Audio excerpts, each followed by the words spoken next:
हाँ जी, good evening. जो लोग जुड़ चुके हैं लाइव एक बार कमेंट कर दो फटाफट। जी निशा जी बताइए फटाफट। लास्ट टॉपिक हम लोगों ने क्या पढ़ा था, क्या करवाया था मैंने पिछली क्लास में, बता दीजिए एक बार। पिछली क्लास में हम लोगों ने क्या पढ़ा था, लास्ट टॉपिक हमारा क्या था, वो आप लोग एक बार बता दीजिएगा, फिर हम स्टार्ट करते हैं आगे।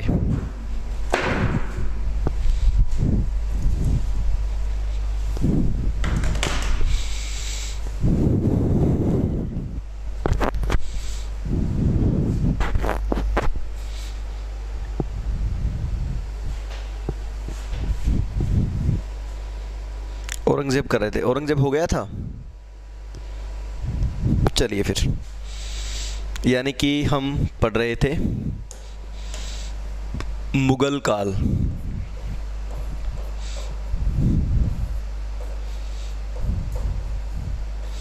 मुगल काल, ठीक है। हाँ जी हाँ जी, औरंगजेब करवाया नहीं था, अच्छा औरंगजेब को पढ़ना था। मुगल काल में हम शाहजहां, बाबर,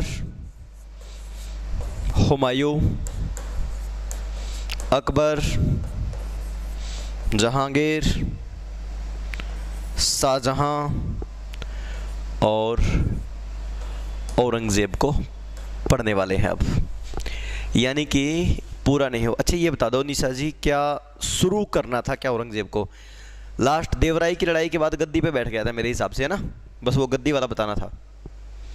चलिए फिर, औरंगजेब का बैकग्राउंड वगैरह तो बता ही दिया था मैंने। तो देखिए जी, अब हम पढ़ते हैं औरंगजेब को। औरंगजेब, औरंगजेब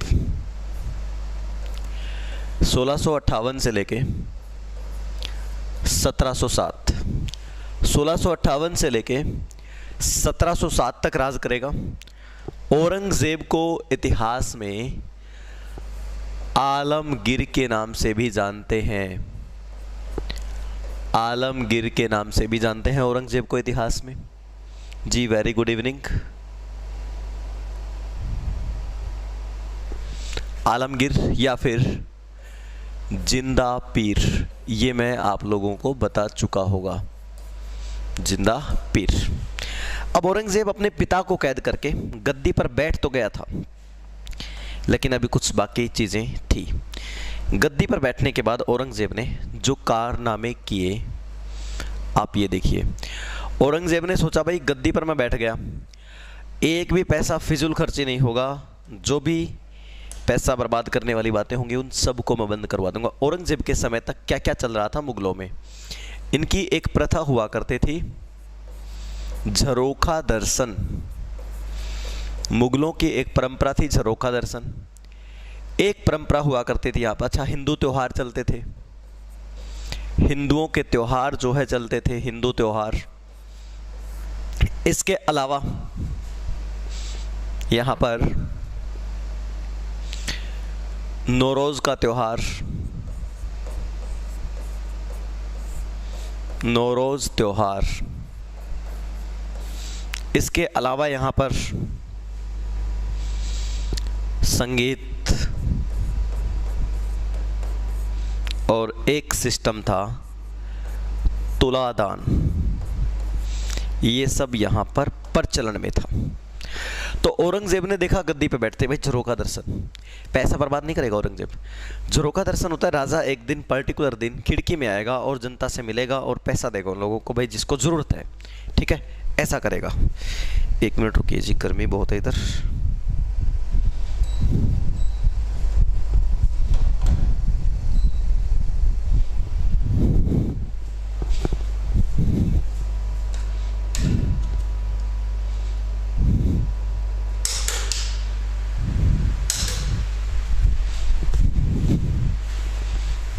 अब देखिए जी,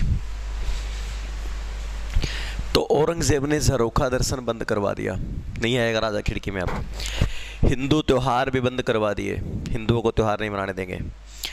नौरोज़ का त्यौहार जो किसी ज़माने में बलबन ने शुरू किया था, बंद करवा दिया। संगीत बंद करवा दिया और तुलादान बंद। तुलादान होता है राजा को उसके जन्मदिन पर सोने व चांदी की मुद्राओं से तोला जाएगा, उसके वजन के बराबर का सोना दान कर दिया जाएगा, तोल के दान कर दिया जाएगा। Very good evening Neha. ठीक है, तो ये विनोद, नमस्ते भाई आपको भी, जो है सारे काम बंद करवा दिए थे औरंगजेब ने, फालतू का खर्चा नहीं लगवाया औरंगजेब ने। संगीत बंद जरूर करवाया है, लेकिन खुद को भी, खुद जो है वीणा बजाता था। औरंगजेब खुद वीणा बजाता था, बाकियों का बंद करवा दिया। औरंगजेब ने कहा ये सब बंद करो, शुरू क्या करना है? शुरू करना है जजिया। औरंगजेब ने जजिया कर लागू कर दिया। औरंगजेब ने जजिया कर लागू कर दिया अगेन 1669 में। हालांकि किताबों में 1679 भी मिलता है, अगर दोनों ऑप्शन में आ जाए तो आप 69 मानेंगे। ठीक है, जजिया कर लागू कर दिया और अब की बार रूल बनाया कि जो नॉन मुस्लिम है ना, जो नॉन मुस्लिम है वो लोग या तो ये टैक्स दो या इस्लाम कबूल करो या फिर मार दिए जाओगे, डेथ। जो गैर मुसलमान है भाई जजिया दो, नहीं तो इस्लाम कबूल करो, नहीं तो फिर मारे जाओ। तो इसी के चलते जब औरंगजेब की जिद थी, तो इसी जिद के चलते सिखों के 9वें गुरु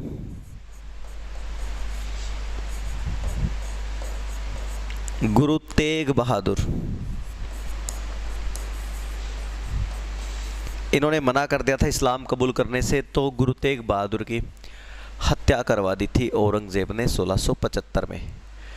औरंगजेब ने 1675 में गुरु तेग बहादुर की हत्या करवा दी। उसके बाद औरंगजेब अनेक अत्याचार यहाँ पर लोगों से करता रहा। फाइनली औरंगजेब की 1707 में मृत्यु हो जाती है। देखो औरंगजेब के बारे में ढेर सारी बातें मैं पिछले लेक्चर में बता चुका था। अब औरंगजेब से रिलेटेड कुछ फैक्ट हैं, वो मैं आपको बताऊंगा। अभी सिर्फ डेथ हुई है, फैक्ट मैं आपको बताऊंगा। एक बार आप लोग यहाँ तक नोट कीजिए फटाफट।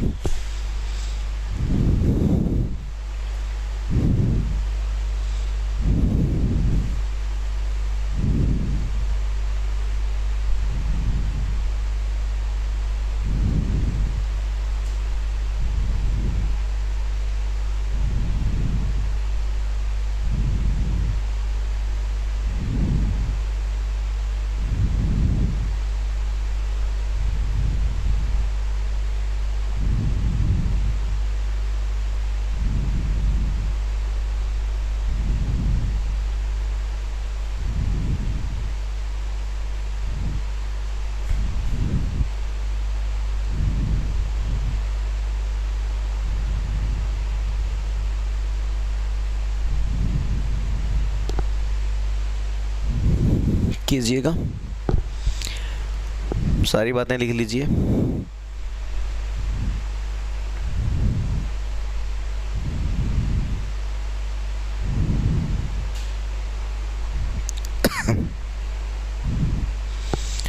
गला बहुत खराब है भाई, आज आवाज़ भी नहीं निकल पा रही।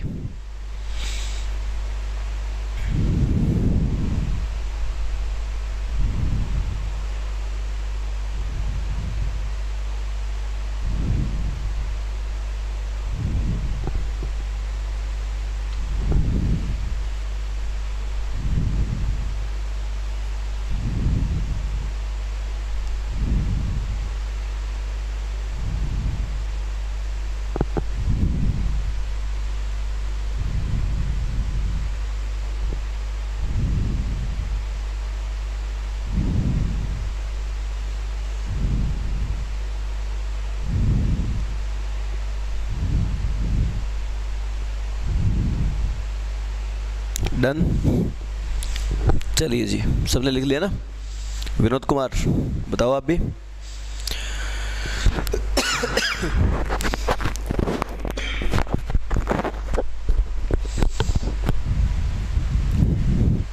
चलिए जी आगे। अब देखो औरंगजेब से रिलेटेड कुछ फैक्ट हैं। सबसे ज़्यादा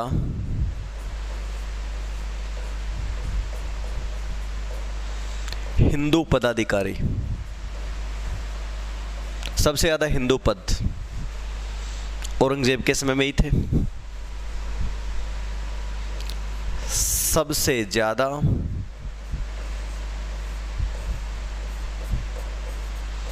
संगीत पुस्तकें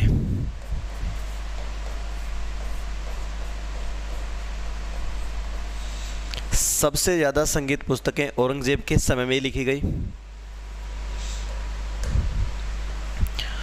औरंगजेब की मृत्यु हो चुकी, इसका मकबरा एक गांव है खुलदाबाद, खुलदाबाद औरंगाबाद में, महाराष्ट्र में। औरंगाबाद महाराष्ट्र में, यहाँ पर औरंगजेब का मकबरा है। जब इसकी मृत्यु हुई तो ये 90 साल का था और इसके मरने के बाद मुगलों का पतन शुरू हो गया। मुगलों का पतन शुरू हो गया और पतन में काफ़ी रोल निभाया अंग्रेज़ों ने। ठीक है, काफ़ी इंटरफेयर किया था अंग्रेज़ों ने मुगलों के पतन के अंदर। बताएं जी एक बार आप लोग, यहाँ तक इसको नोट करके फटाफट, ये 4-5 बातें हैं, इनको भी लिखिए।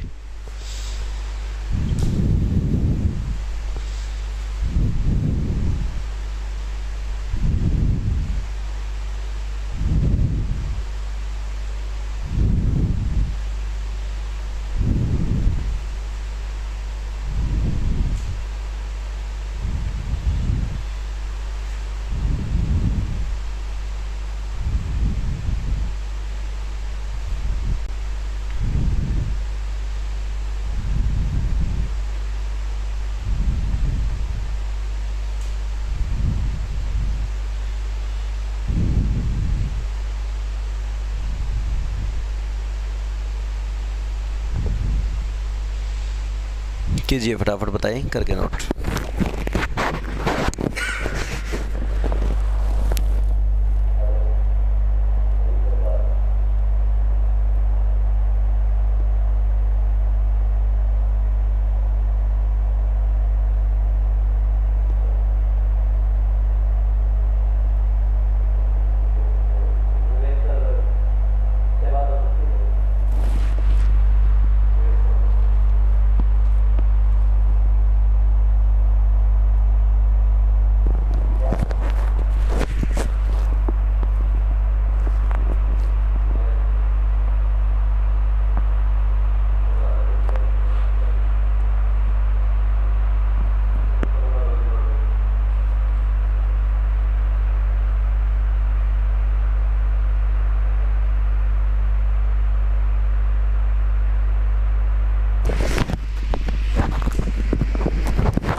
ठीक है, ये क्लास चल रही है कि नहीं चल रही? कमेंट नहीं आ रहे आप लोगों के, करना एक बार कमेंट आप लोग। हेलो लिखना सारे के सारे, जो लोग भी क्लास देख रहे हैं लिखो हेलो। क्या ये क्लास चल रही है? लोकेश, निशा, नेहा, विनोद, चल रही है तो फिर कमेंट कर दिया करो ना। चलिए जी आगे देखिए। उसके बाद मुगलों का पतन शुरू हो जाता है औरंगजेब के बाद, और अब यहाँ पे दो रास्ते बनते हैं, सिर्फ मुगलों को नहीं पढ़ पाएंगे हम, साथ में अंग्रेज़ों को भी पढ़ना पड़ेगा। हालांकि अंग्रेज़ कब आए वो अगले लेक्चर में पढ़ेंगे, यूरोपियों के आगमन में। तो पहले देखते हैं मुगलों का पतन, पहले मुगलों को छोड़ के आते हैं, मान लेंगे अंग्रेज़ आ गए, फिर अंग्रेज़ों को पढ़ेंगे, ठीक है। देखिए जी, मुगलों का पतन, मुगलों का पतन 1707 से शुरू हो जाता है और 1857 तक चलता है। 1707 से लेके 1857 तक चलता है जी मुगलों का पतन। देखिए जी,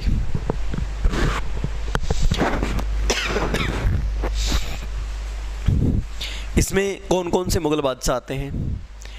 एक तो रहेगा जी 1700, चलो पहले मैं नाम लिखवा देता हूँ इनके। सबसे पहले आता है बहादुर शाह,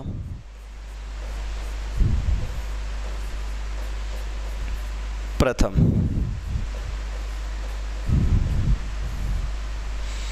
उसके बाद आता है जहांदर शाह,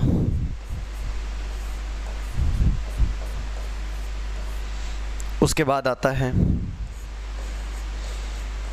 फर्रुख सियर, उसके बाद आता है मोहम्मद शाह रंगीला,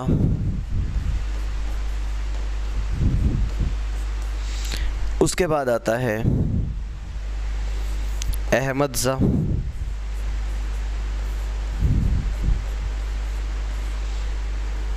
आलमगीर सेकंड,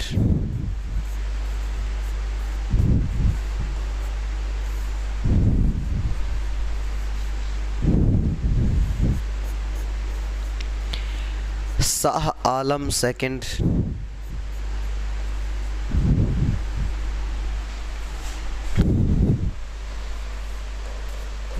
अकबर सेकंड,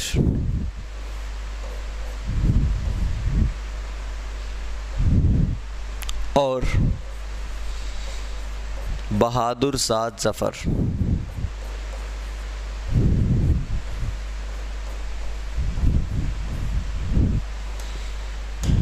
देखिए जी, ये रहेंगे औरंगजेब के बाद। एक बार मैं इनके कार्यकाल लिखवा देता हूँ, पहले आप देख लीजिए बोर्ड पे। ये 1707 से लेके 1712 तक रहते हैं। जहांदर शाह 1712 से लेके 1713 तक, फर्रुख सियर 1713 से लेके 1719, मोहम्मद शाह रंगीला 1719 से लेके 1748। गला बहुत ख़राब है भाई, बोला भी नहीं जा रहा। 1748 से लेके 1753 तक रहेगा अहमद शाह। 1753 से लेके 1759 तक रहेगा आलमगीर सेकंड। 1759 से लेके 1806 तक रहेगा शाह आलम सेकंड। 1806 से लेके 1837 तक अकबर सेकंड, और 1837 से लेके 1857 तक बहादुर शाह जफर। एक बार आप लोग इन सब के नाम नोट कर लो, उसके बाद फिर हम आगे देखते हैं जी। Very good evening.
ही सारे के सारे बोल देना डन।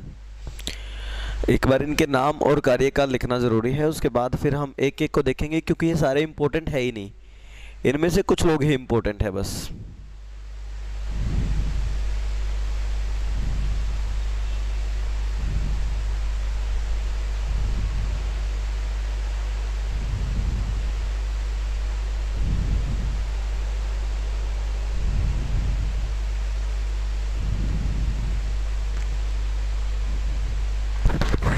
डन, आपने तो लिख दिया जी, बाकी लोग भी करें कमेंट। ओके, अब देखिए हम एक एक को पढ़ते हैं। सबसे पहले हम पढ़ेंगे बहादुर शाह प्रथम को। बहादुर शाह प्रथम,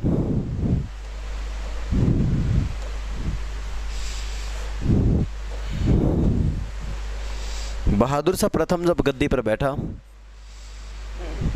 अच्छा इसको शाह आलम प्रथम भी कह सकते हैं, शाह आलम फर्स्ट भी इसको कह सकते हैं। बहादुर शाह प्रथम जब गद्दी पर बैठा तो ये 63 साल का था और औरंगजेब का उत्तराधिकारी बना, तो ये औरंगजेब जितना योग्य नहीं था। इसने 1707 में शिवाजी के पौत्र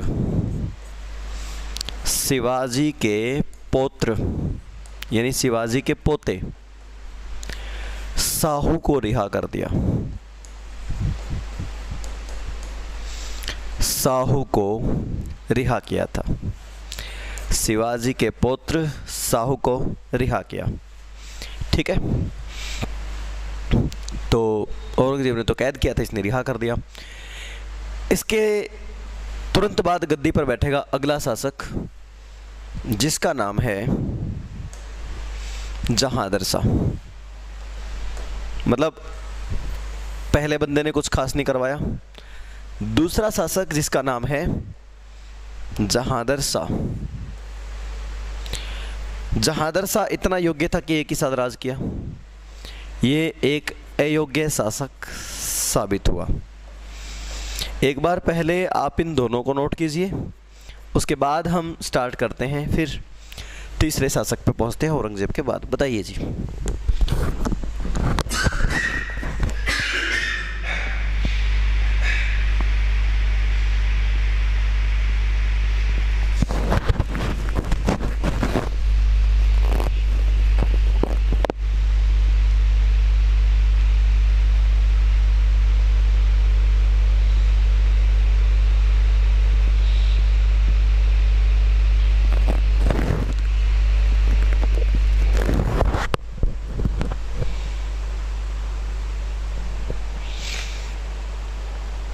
बताएं फटाफट। मतलब औरंगजेब के बाद तो देख लो, इससे पहले हमने जो पढ़े थे ना, हर किसी को हमने पूरे लेक्चर बनाया एक पे। यहाँ एक ही लेक्चर में सारे फिनिश हो जाएंगे। इसका मतलब ये लोग कुछ नहीं कर पाए थे। औरंगजेब के बाद तो बस मुगल सफाया हो गया था इनका। चला ज़रूर है लेकिन नाम मात्र का।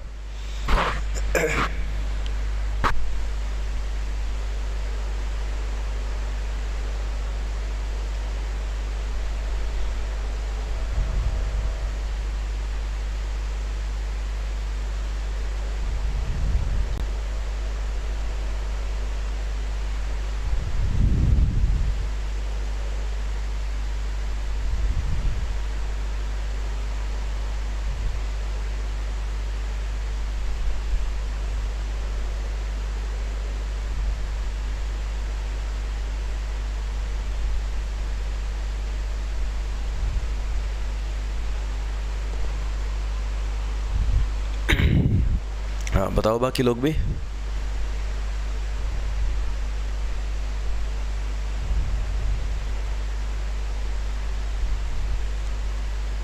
चलिए जी आगे देखिए।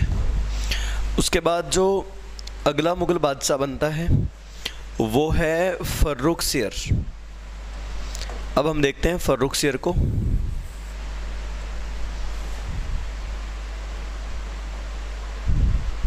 देखिए जी, फर्रुखसियर जब गद्दी पे बैठा था तो ये बीमार पड़ गया, तो इसके दरबार में ईस्ट इंडिया कंपनी का एक दल आया। उस दल में एक डॉक्टर था जिसका नाम था हैमिल्टन। हैमिल्टन ने इसको ठीक कर दिया। तब इसने ईस्ट इंडिया कंपनी को छूट दे दी काफ़ी। इसने 1718 में एक शाही फरमान जारी किया। 1718 में शाही फरमान जारी किया ईस्ट इंडिया कंपनी के लिए। शाही फरमान जारी किया ईस्ट इंडिया कंपनी के लिए, और वो शाही फरमान ईस्ट इंडिया कंपनी को काफ़ी सारी छूट जो है वो प्रोवाइड करवाता है। सूरत में tax free, east India company का टैक्स फ्री कर दिया सूरत में, एक ही बार में पैसा लेके। बंगाल में टैक्स फ्री,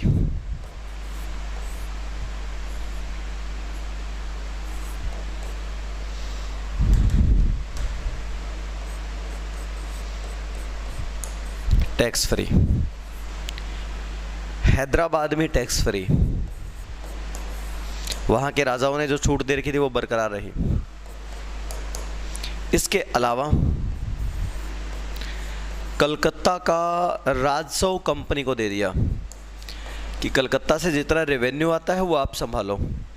इसके अलावा ईस्ट इंडिया कंपनी के कॉइन्स इंडिया में वैलिड कर दिए।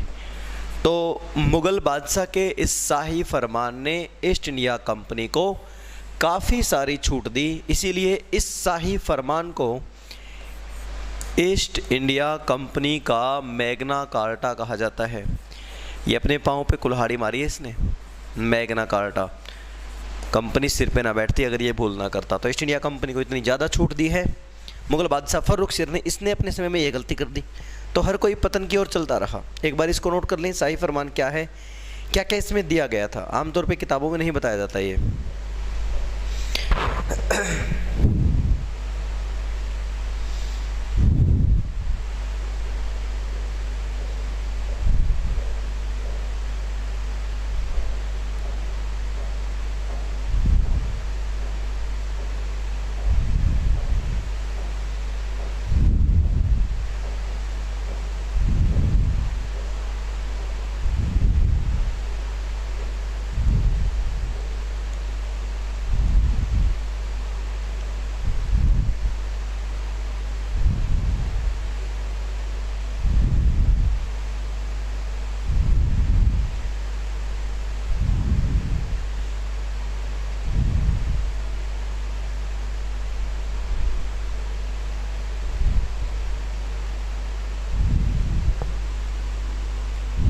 इसको कर लीजिए शाही फरमान को नोट।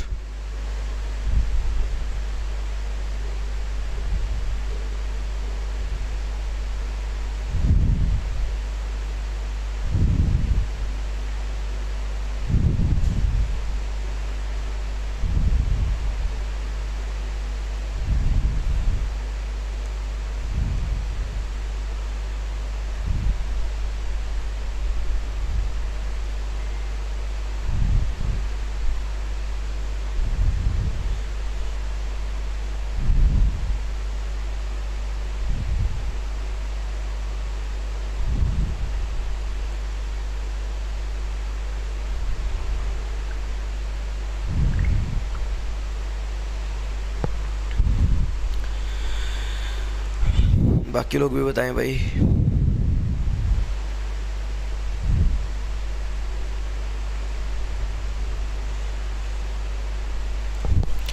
आगे चलें, देखिए जी।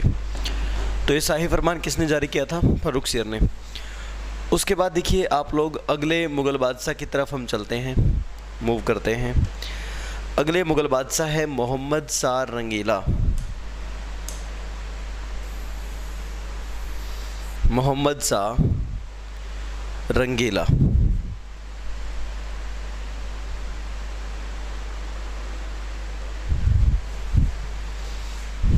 देखिए जी, मोहम्मद शाह रंगीला, इनके समय में कुछ खास घटनाएं घटती है। 1722 में सआदत खान एक सूबेदार हुआ करता था। सआदत खान ने अवध को स्वतंत्र कर लिया।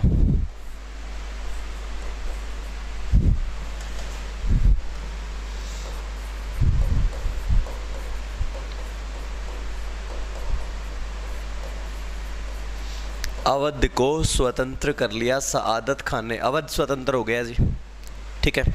और अवध का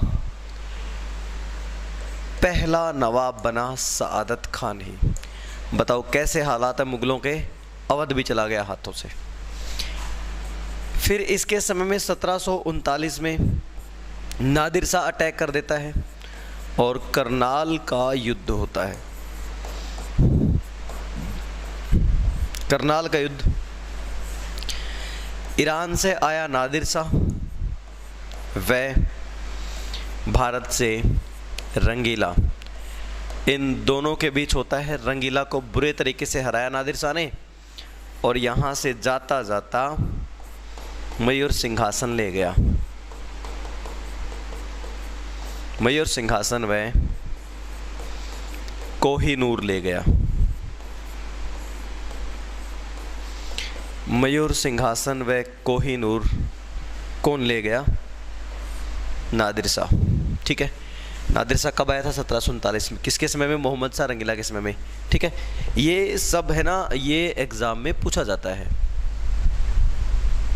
ये सारा कुछ पूछा जाता है एग्ज़ाम में, ठीक है भाई। आज की क्लास थोड़ी लंबी नहीं ले पाऊँगा मैं, मतलब टाइम के पहले छोड़ूंगा भाई, बोला भी नहीं जा रहा, गला ख़राब है।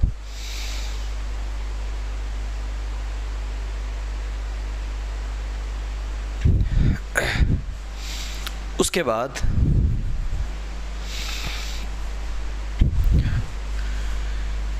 सआदत खान और ने अवध को स्वतंत्र किया। 1739 में करनाल का युद्ध हुआ, नादिर शाह भाग गया। उसके बाद 1740 में जब ये देखा कि मुगलों के हालात ही ख़राब हैं, अली वर्दी खान ने बंगाल को स्वतंत्र कर लिया।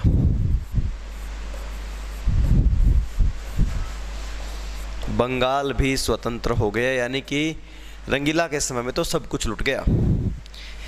रंगीला के समय में अवध भी चला गया, ये बंगाल भी चला गया और सिंहासन तक ले गए लोग उठा करके। इसके समय में तो ज़्यादा जो है पतन हुआ है। ये था मोहम्मद शाह रंगीला। बताइए यहाँ तक क्या किसी को दिक्कत है?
पूछना चाहेंगे कुछ इसमें से?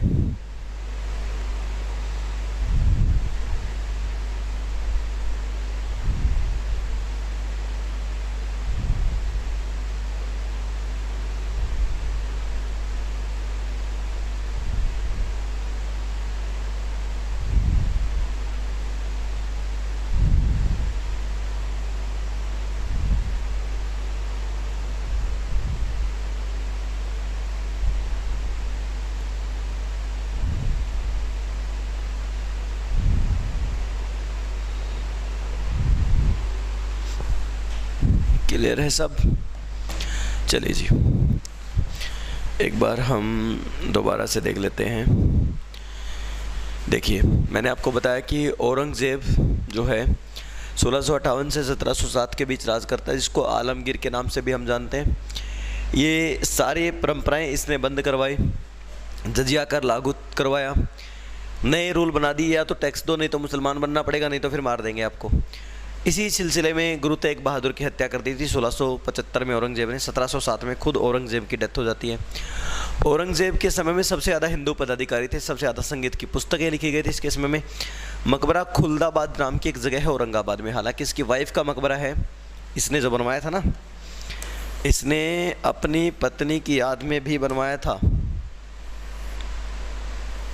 एक मकबरा, जिसको दूसरा ताजमहल बोलते हैं। दूसरा ताजमहल बोलते हैं, और इसका नाम है बीबी का मकबरा। ये इसकी वाइफ का है, औरंगज़ेब ने बनवाया था ये बीबी का मकबरा औरंगाबाद। ये निर्माण भी औरंगज़ेब का ही है। औरंगज़ेब ने अपनी वाइफ के लिए दूसरा ताजमहल बनवा दिया था, ठीक है।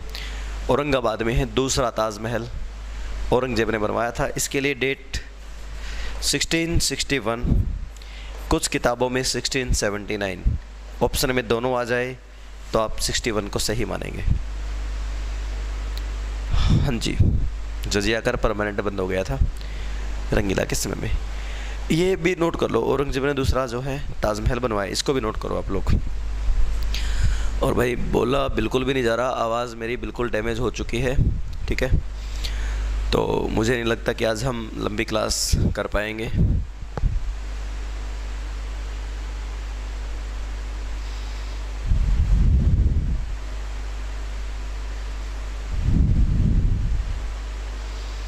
बताइए।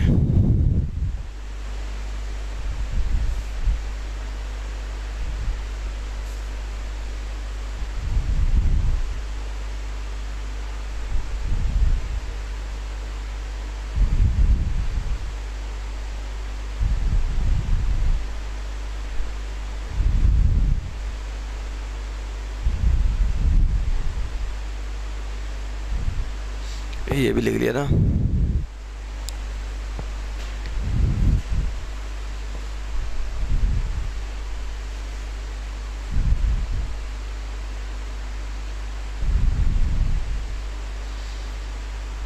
चलिए फिर आगे। उसके बाद देखिए, मुगलों का पतन स्टार्ट हो जाता है। औरंगज़ेब के बाद मुगल बसते तो हैं, लेकिन नाम मात्र के। जैसे सबसे पहले आया था बहादुर शाह प्रथम, इसको शाह आलम फर्स्ट भी बोलते हैं। 63 साल का था जब गद्दी पे बैठा, तो योग्य तो होगा ही नहीं बिल्कुल भी। 1707 में इसने शिवाजी के पुत्र शाहू को छोड़ दिया, जो कि औरंगज़ेब ने कैद कर रखा था, ठीक है। जहांगीर शाह गद्दी पे बैठा, 1 ही साल राज कर पाया। उसके बाद फर्रुखसियर आता है 1713 से 1719 तक। 1718 में शाही फरमान जारी कर देता है, ईस्ट इंडिया कंपनी को छूट दे देता है। सूरत में, बंगाल में, हैदराबाद में टैक्स माफ़ कर देता है, कलकत्ता में राजस्व वसूलने का अधिकार दे देता है, और ईस्ट इंडिया कंपनी के कॉइन्स वैलिड कर देता है। इस शाही फरमान को ईस्ट इंडिया कंपनी का मैग्ना कार्टा कहा जाता है, मतलब ऐसा पत्र जो आपको खुश कर दे, सुविधा वाला पत्र। मोहम्मद शाह रंगीला 1719 से लेकर 1748 तक बनता है। रंगीला के समय में 1722 में अवध के सूबेदार ने अवध को स्वतंत्र कर लिया और अवध का नवाब बन गया। 1739 में करनाल का युद्ध हुआ, नादिर शाह आया था, अटैक किया, कोहिनूर मयूर सिंहासन ले गया। 1740 में अली वर्दी खान ने बंगाल को स्वतंत्र कर लिया। आज हम इतना ही करेंगे। क्या किसी को एतराज़ है? भाई एतराज़ है तो देख लीजिए, मेरा गला बहुत ख़राब है, कल इसको मैं पूरा करवाऊँगा टॉपिक को, ठीक है। तो चलिए फिर, बाय बाय।